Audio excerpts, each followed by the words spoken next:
Hola, bienvenidos a Esquina Literaria. Soy Yolanda Miranda y les estoy compartiendo la lectura de este libro, Los más famosos casos de psicosis de Juan David Nacio. Estamos en el capítulo número 8 que se llama Un caso de adolescente de François Dolto, Dominique o el adolescente psicótico. Estamos leyendo el tema El desarrollo de la cura y el día de hoy vamos a leer a partir de la 11ª sesión y vamos a finalizar este capítulo. 11ª sesión, fin de junio. Dominique ha progresado mucho en el colegio. El director hasta desearía que permanezca un año más a fin de que obtenga su certificado de estudios. En familia, Dominique vive ahora en el mismo plano que los demás. Sin embargo, el padre cree contra toda lógica que pierden el tiempo y el dinero pagándole una terapia a Dominique y que los cambios producidos tienen que ver con las etapas de la edad. Continúa pensando que la única salida es la cirugía. Dominique dedica la sesión a representar una intervención quirúrgica. Esta es la anteúltima sesión. La siguiente estará precedida en efecto por un mensaje de la madre que anuncia que será la última.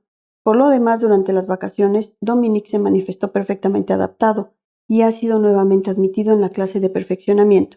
La madre agrega que más bien es su marido quien debió someterse a terapia. 12ª y última sesión, fin de octubre. El encuentro está plagado de comentarios de Dominique acerca de la actitud del padre. Dice que de todos modos, por lo que yo podría hacer, mi retraso ya no es recuperable y que hubiera sido mejor no intentarlo. Con esto dice que hay que admitir la enfermedad incurable. Y bueno, yo no digo que no tenga razón, es mi padre. Sé bien que tampoco tiene la culpa. Dominique agrega que espera poder regresar cuando él mismo pueda pagarse las sesiones. Recordemos el estado en que estaba Dominique cuando entró por primera vez al consultorio de François Dolto, embrutecido y ausente. Parecía solo, ajeno a todo intercambio humano. Solo un año después puede hablar en su nombre y darle el lugar que le corresponde a la palabra del padre. Ha llegado a ser uno más entre otros, sujeto de su decir. Por su parte, Dolto acepta la interrupción de la cura. Considera que esta decisión paterna constituirá un destete del hijo en relación con el padre. A pesar de todo, cree que Dominique difícilmente puede evolucionar libre de neurosis en un medio familiar que se acomodó perfectamente a su psicosis y que su cura debe plantear serios problemas libidinales al padre y al hermano. Síntesis clínica. Dominique, invadido por los celos ante el nacimiento de Silvia, se halló atrapado en un movimiento de identificación con ella y de introyección de una conducta de bebé de pecho considerada para la familia una referencia valiosa, es decir, fálica. Silvia se había hecho portadora de este valor fálico en virtud de la conjunción de elementos inconscientes vinculados a la historia de los dos linajes parentales. Para el padre, Silvia encarnaba la vida que recomienza después del duelo.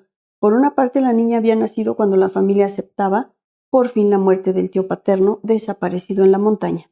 Por otra parte, ocupaba inconscientemente para el padre el lugar de su propia hermana. La primera niña, Belle, nacida después de la desaparición de un niño, Belle, el que había tragado la pieza de un tren de juguete.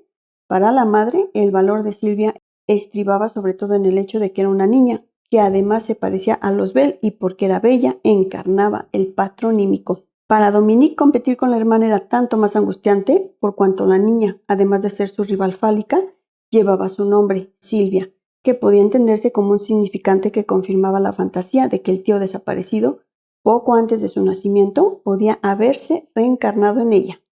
Sylvit, en francés, si él vive.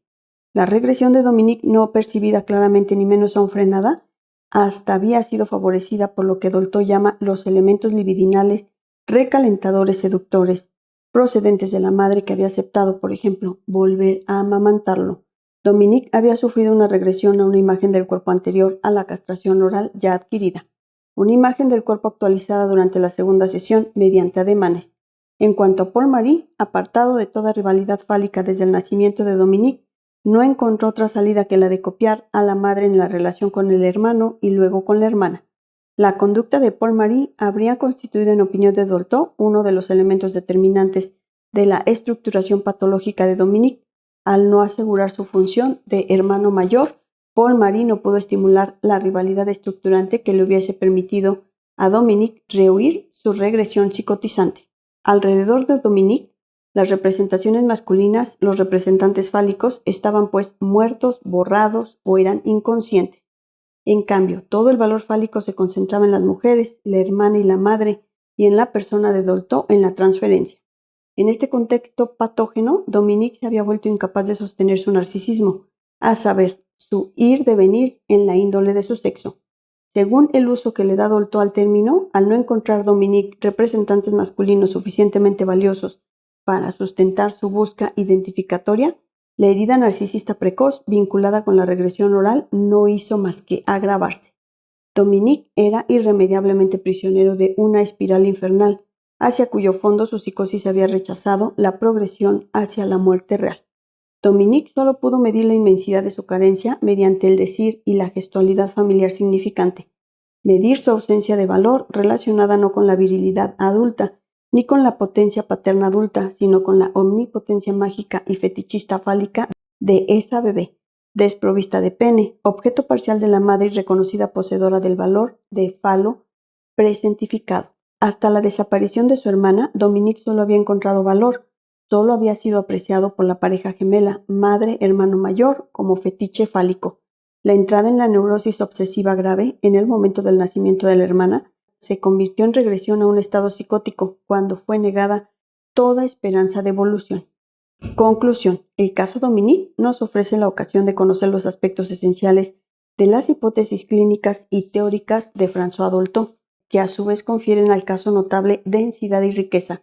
Pero como todos los grandes textos, este informe no se limita a un discurso cerrado, sino que deja en suspenso una cantidad de cuestiones referentes tanto a la obra de Dolto como al campo más general del psicoanálisis. Mencionaremos aquí algunas de ellas. Ante todo, la cuestión del deseo del analista, que nos invita a abordar la ética de la fe en el otro, defendida por Dolto. Sabemos que hubo quienes denunciaron en este sentido lo que sería una desviación humanista y religiosa, ajena a la ética propiamente psicoanalítica. No obstante, esa fe en el otro no implica en absoluto la creencia ingenua en su bondad, en su redención o en su capacidad de llegar a ser mejor. Por el contrario, es la aceptación lúcida del carácter implacable del deseo y de sus leyes. Solo si suponemos que tal noción apunta a hacer el bien, atribuimos a las ideas de Dolto el carácter de desviaciones tradicionalistas. La lectura atenta deja ver que su obra ofrece muchas más razones para ser combatida desde el estricto punto de vista de la moral común que palabras tranquilizadoras. Si aceptamos dejar de lado las polémicas y nos limitamos, por el contrario, a medir la dimensión del compromiso exigido por la fórmula de Dolto, nos vemos impulsados a no dar por descontado ninguno de los procedimientos de reconocimiento social del ser analista.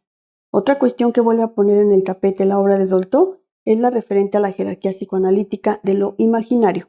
Recordemos ese Dominique, la totalidad de cuyo deseo se había alienado en sus intentos estereotipados de representación, a quien Dolto propone justamente modelar y dibujar, apoyándose así en lo que parecía más desprovisto de significación para sustentar la transferencia. En las curas de Dolto, el hecho de recurrir a las figuraciones plásticas es mucho más que un complemento técnico destinado a paliar la ausencia de verbalización. Debe entenderse como una verdadera promoción de la función imaginaria. Para retomar la fórmula de la propia analista, diremos que Dolto está absolutamente en lo cierto al afirmar que las mediciones imaginarias sustentan la simbolización de la relación. Dolto agrega que el objeto mismo del trabajo del psicoanalista es ofrecer al otro el acceso a las mediaciones imaginarias. Finalmente, sabemos que el concepto de imagen del cuerpo constituyó el fruto teórico de esta hipótesis teórica, que primeramente fue clínica. Aquí podemos advertir claramente la distancia que la separa del sistema teórico lacaniano. Para Dolto, la imagen no es más que un reflejo en el cual el sujeto se aliena al tiempo que nace a sí mismo.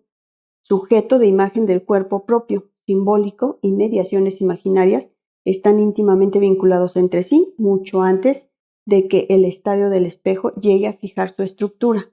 Lo que reabre Dolto es nada menos que el debate sobre la importancia de las mediaciones imaginarias, debate que una lectura estructuralista de Freud parecía haber cerrado.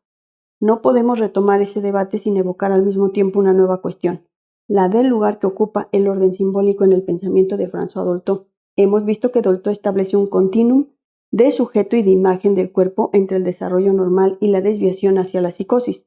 La ruptura solo corresponde a la ausencia de una castración simbolígena. La noción de castración simbolígena introduce la idea de que lo simbólico, además de ser un hecho de estructura del que el sujeto psicótico no está excluido, es un elemento activo y dinámico, del cual el psicótico sí se ha sustraído. del mismo modo en que la imagen del cuerpo actualiza en la cura una imagen del cuerpo anacrónica. El orden simbólico opera a la vez en una eterna actualidad, la del sujeto, y en una temporalidad cronológicamente identificable, la de las castraciones simbolígenas. Estas son algunas sendas, entre muchas otras, por las cuales puede emprenderse un auténtico trabajo de investigación. Después de leer su texto El caso Dominique, uno no puede contentarse con confinar a Dolto a la condición de clínica genial, cuya intuición desgraciadamente sería intransferible. Dolto logró además crear los elementos de una enseñanza a fin de que otros puedan comprender, tanto en sí mismos como en los demás, cómo se manifiestan lo arcaico y las heridas impensadas anteriores al lenguaje. Y con esto terminamos el capítulo número 8 de este libro, Los más famosos casos de psicosis, de Juan David Nacio. Los invito a que continuemos con esta lectura para dar inicio al capítulo número 9, un caso de Jacques Lacan, las hermanas Papin o la locura de A2. Muchas gracias por escucharme.